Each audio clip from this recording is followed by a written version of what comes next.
There's no So going you back. can do what you wanna do. You already know. You can do what you wanna do. Now, the seed composition, referred to as the maternal composition, is also often referred to as the mother and child composition. This is effectively where you're using top, bottom, and side of your painting to frame your subject matter. It can, of course, be used in landscape where you've got a hill and the valley floor, which I'm colouring in there. And then quite an active sky, lots of clouds, lots of movement going up in the sky. All of which is framing your central focal point, which would be your distant horizon. Here we've got the O composition, which symbolizes continuity. And that is effectively when your subject or your central focal point is a circular pattern in the middle of your painting, or slightly offset to the one side, but effectively it's circular. This is a landscape. We've got a lake in the foreground, valley hills in the background, and some trees giving us some offset weighting. But your subject matter in this painting would be the lake, which will be the circular shape in the middle of your painting. In still life, of course, it can be used beautifully with a round element, like, for example, a plate with a little vase of flowers in front of it, offsetting your interest to the right-hand side of the painting, or to the left, whichever you prefer. And here we have the circular elements. In the case of the lake, we're looking at the circular element in perspective view, so it's more an oval shape. And in the case of the still life, where we've got a plate in the background, it's much more of a circle rather than an oval. But either way, it would be referred to as your O composition, and it would symbolize continuity. The A composition, very, very well used composition in modern painting, particularly with things like a pier with a bit of a seascape behind it, in the middle of the painting, going off with perspective lines into the center of your painting, forming the shape of an A. Or an inverted triangle. It would often be referred to as an inverted triangle. This composition is well used to symbolize stability, strength and stability in a composition. And the shape of your A will point to a central focal point. In this case, a pier with a bit of a seascape and a sunset, for example. It doesn't have to be a straight on A, slightly to the one side. For example, a road going into the distance at a bit of an angle would also be considered an A composition, and would have a very similar emotional response that the pier would have. In the case of the pier, we've created an even A shape, but in the case of the road, we've created an offset inverted triangle or A shape.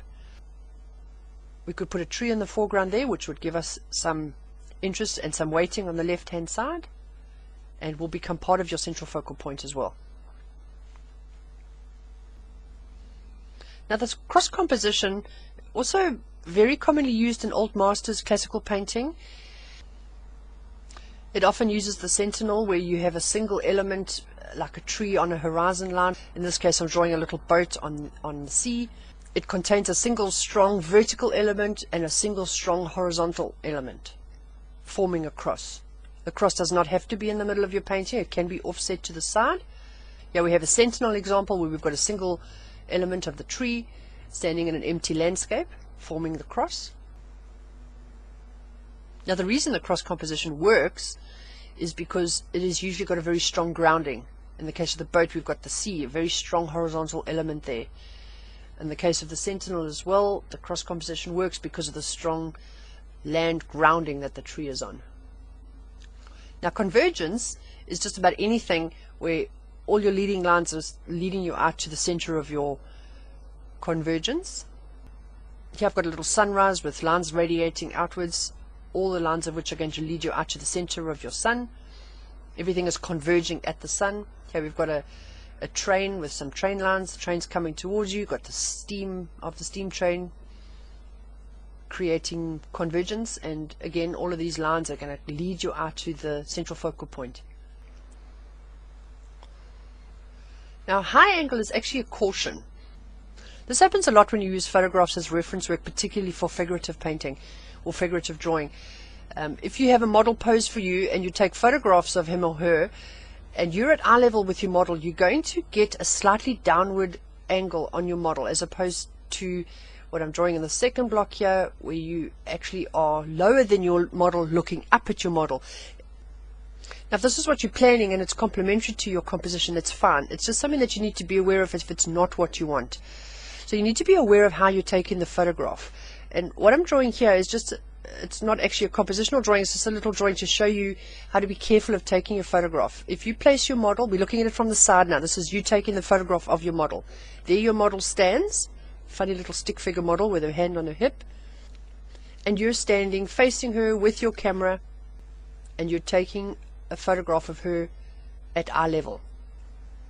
Now this is going to result in the first mistake, which is where we're almost looking down on our subject, because you're closer to the face than you are to the feet, so the face is going to appear bigger in the frame than the feet is, so you've got perspective coming in there that is actually going to distort your model. The best way to do it is what I'm drawing here, where you've got your model standing on your left, you're on your right. You need to lower yourself so that you're central to your model, so that your field of vision from your camera goes up vertically and down vertically from the camera up to the head, from the camera down to the feet, to create an even arc. That way you're going to get a much more accurate photograph of your model, and you're going to avoid the high angle and low angle effects that a camera can give you when you're taking pictures for reference work. Okay, I just want to talk about the bullseye composition. Now this is a very strong caution. The bullseye composition is effectively incorrect. It is the most uninteresting way of using composition. If you take your central focal point, do not balance it with a lot of additional elements, place it slap bang in the middle of your painting, you're going to create a very uninteresting composition. And the reason for that is because there's not a lot for your eye to look at. There's not a lot of leading lines for your eye to follow. Your mind looks at the painting and gets almost immediately bored with it because there's not a lot of interest involved. Now, whether or not your central focal point is surrounded by a lot of elements or not, it's how you execute it that's important.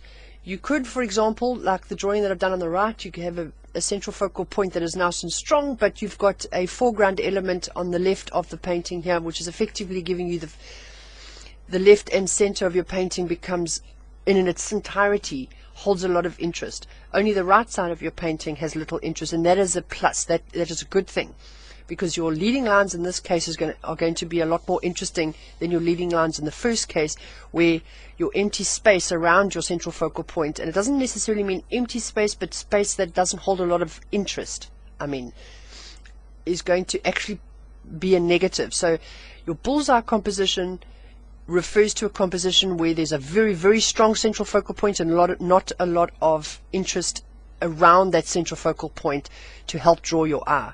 It becomes very boring very quickly.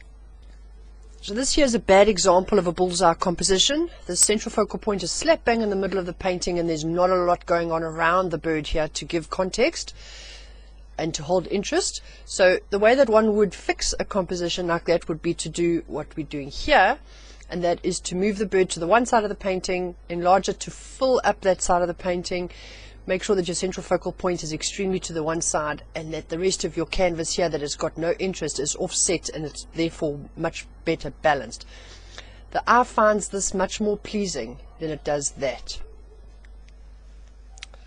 Here's some example of bullseye compositions that have been done very well. Here we've got a Bierstadt where he's put the central focal point slap bang in the middle of the canvas, but then he's offset it with lots and lots of other interesting things. We've got a tree right here in the foreground that is giving us an enormous amount of interest right in the foreground, and then there's all this brightness in the sky up there. So we've got a lot of diagonality coming through in this painting, even though it's a bullseye composition. It's much more subtle though. This is a much more obvious example of a bullseye composition, where we've got the brightness slap bang in the middle of the painting, but it's beautifully offset by the red element right here in the bottom left corner, far in the foreground to draw us into the painting, and then we've got some balance going on here with the windmill in the background.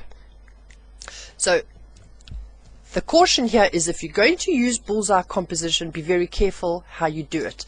As I've said before, rules in art are meant to be broken. It's not something that you can't do, but if you do it, be careful how you do it.